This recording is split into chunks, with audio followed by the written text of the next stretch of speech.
Hello there, Ray here, and welcome back to the oldest vanilla survival server, ProtoTech, where we attempt some seemingly impossible goals all done in 100% vanilla survival, like trying to farm up every mob, block, and item in the game of Minecraft.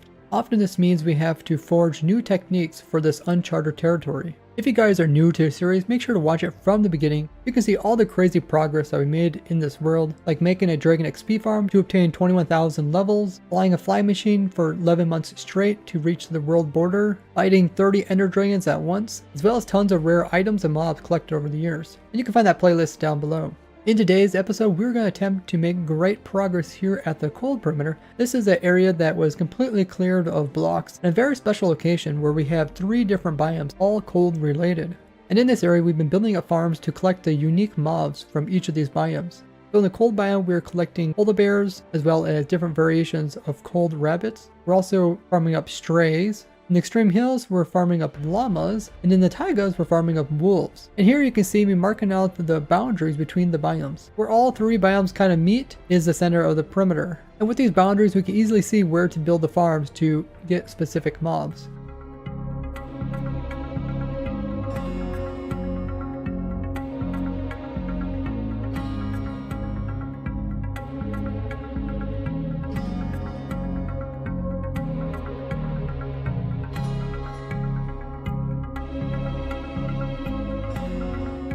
After marking out the biomes, we went ahead and we noticed that the main place where the player would be often AFKing, which is in the stray farm, is slightly to one side of the center of the perimeter. Many players that are running the stray farm would also be loading grass along the edges, preventing polar bear farm, the llama farm, as well as the soon-to-be wolf farm from producing any passive mobs.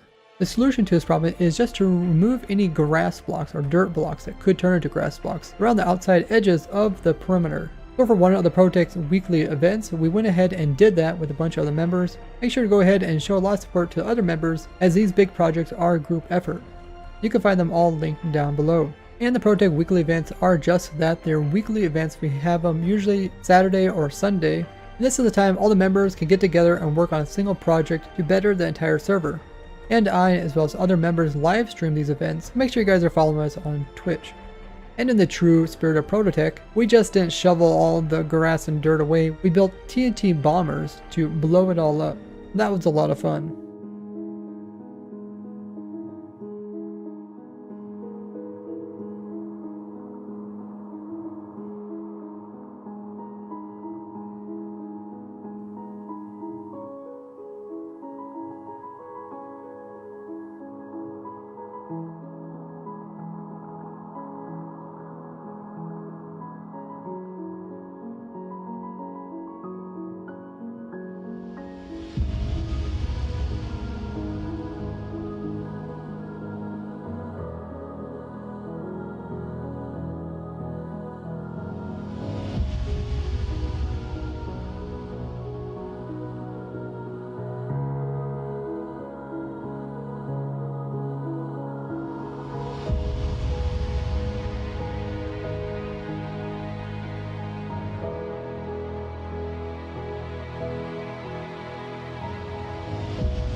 With the edges cleared away of grass, we can go ahead and start building up our wolf farm. Now, a couple years ago, I did design a wolf farm on the server as a Christmas gift to all the members so they can get unlimited dogs. And we use that same kind of design to make it much larger. We also make sure to build it within the first 16 blocks of the world, because in this version, the spawning rates are significantly larger if you build it lower down. And even in the newer versions, if you build it very, very, very low, it becomes extremely fast. So by clearing out this entire perimeter area, and placing our farms very down low, we're able to get really good rates now as well as in future versions. But if you're playing like a single player, you don't have to clear away tons of blocks. In order to do this, you can build your farm on top of the ground as well. And once again, this was one of the weekly events. We had a lot of members on working all together to complete this project.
Now, although this is called a wolf farm, it also produces other things like pigs as well as chickens as kind of a byproduct. We need to go ahead and sort those mobs off from the wolves. So yeah, down there is the wolf farm, and we linked it up with a portal on the other side. So this portal here is connected to its own portal, and the portal with the farm is also connected with its own portal, which is this one over here. So those two are linked together. So this one, if you go through it, this will take us to the wolf farm. Yep, so now we're inside the wolf farm. And if we go back into this portal at any point along here, it should take us to that one portal. That way players and mobs come in two different areas.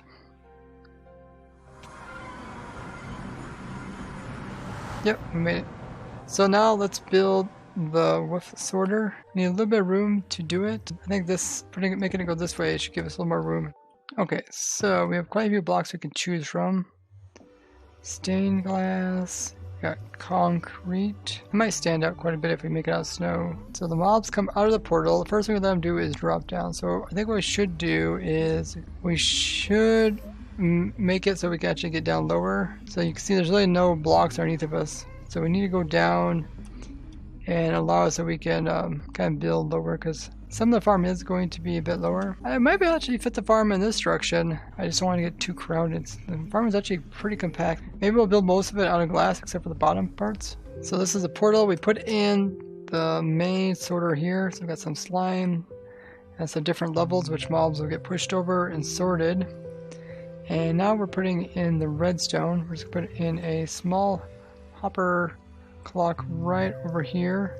That's what's going to power the whole thing. And then we can adjust the delays on this however we want.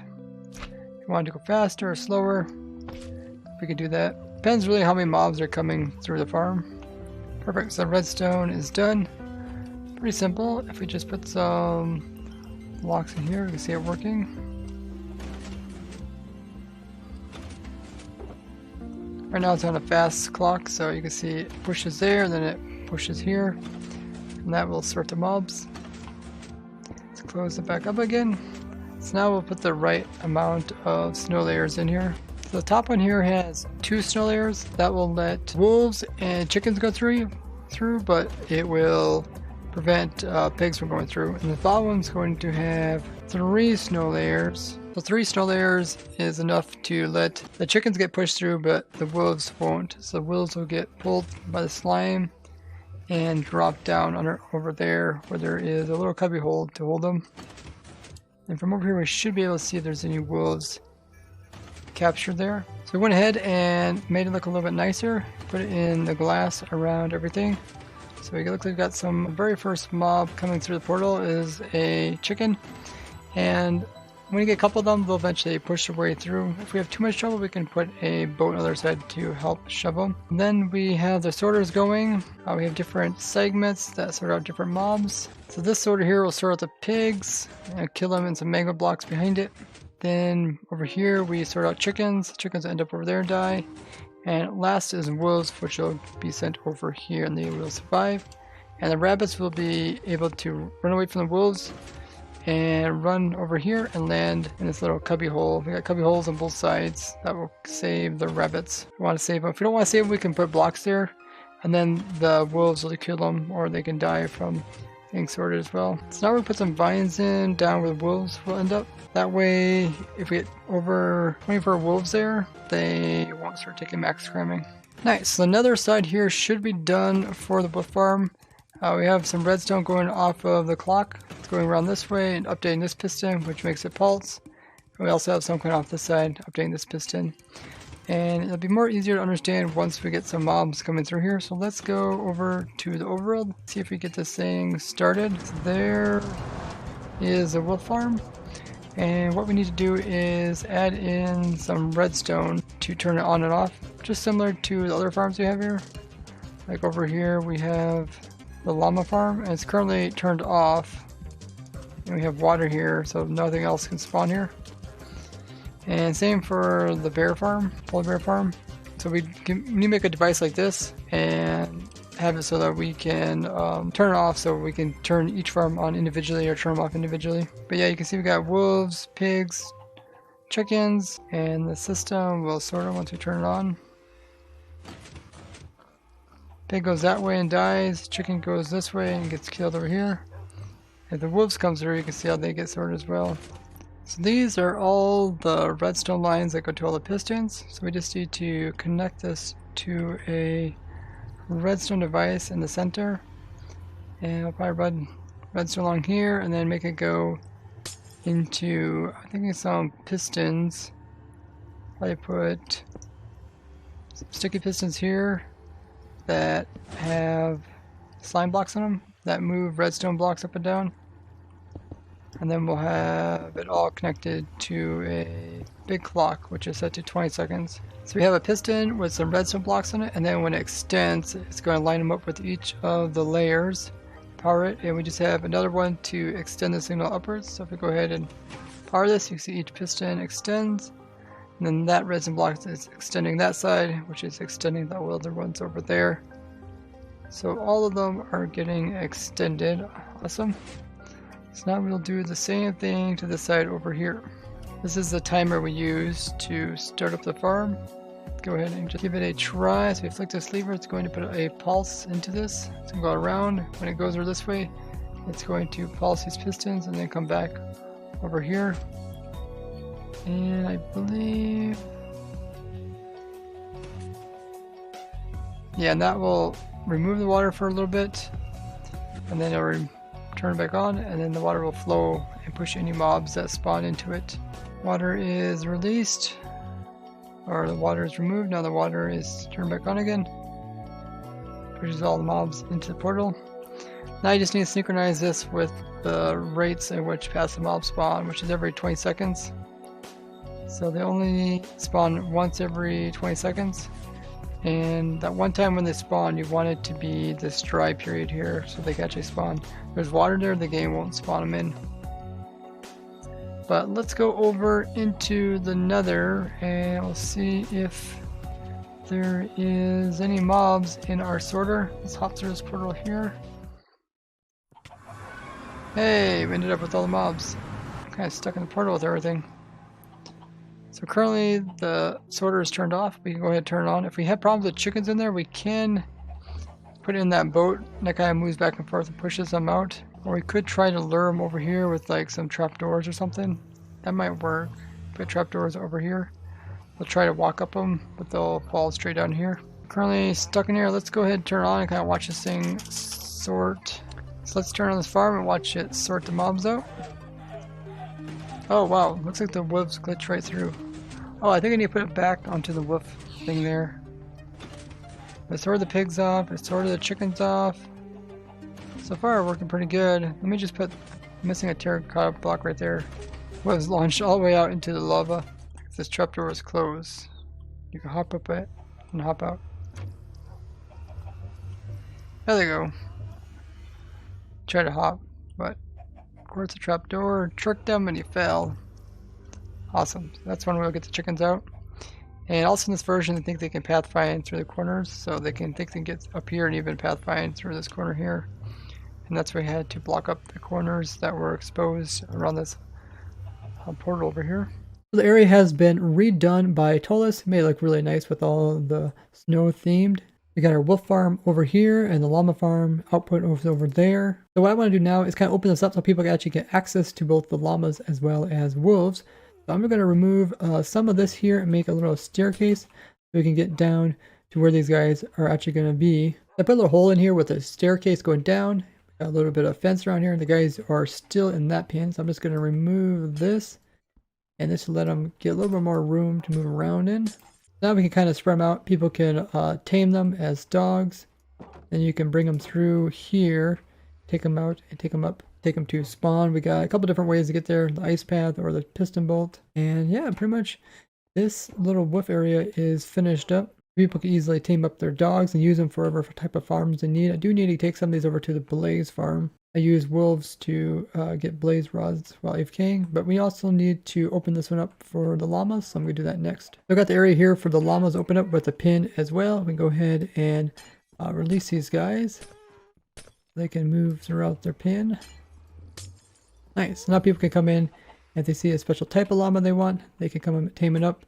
We can also check them to see like how many hearts they have and stuff like that. You do eventually need to get every variation of the colors to the ProtoTech Zoo. So we'll probably be coming back here to grab those llamas. I believe the llama is still up for grabs, so if anybody wants to get it. The llama farm looks great, so does the wolf farm.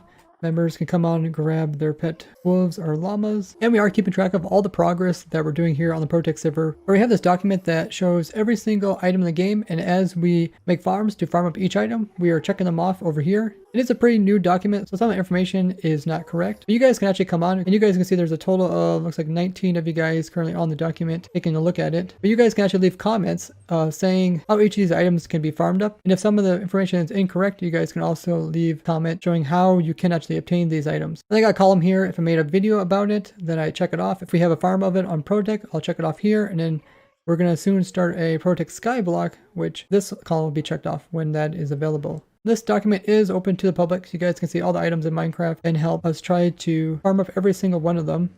Currently with the llama farm as well as the wolf farm, it's more of getting those moths, because llamas kill and they give me leather. We already have a leather farm on the server. And wolves you kill, they just give you XPs. So these farms, you don't actually get any unique items to check off on the document. But they will help us with our goal of trying to collect every single mob in the game of Minecraft. And we have a different document that goes into all the different mobs, which ones we have currently in the zoo and which ones we don't. And you guys can actually choose one of these mobs and give it a custom name as well as unique exhibit, and we'll build it up on the server and showcase it in a future video. And all the information about how you can do that is also on this document. It's really cool to make a lot of progress here on the ProtoTech server, and we're getting ever closer to updating to 1.13 and above. And I would like to thank you guys for watching as I have fun in survival. Bye bye!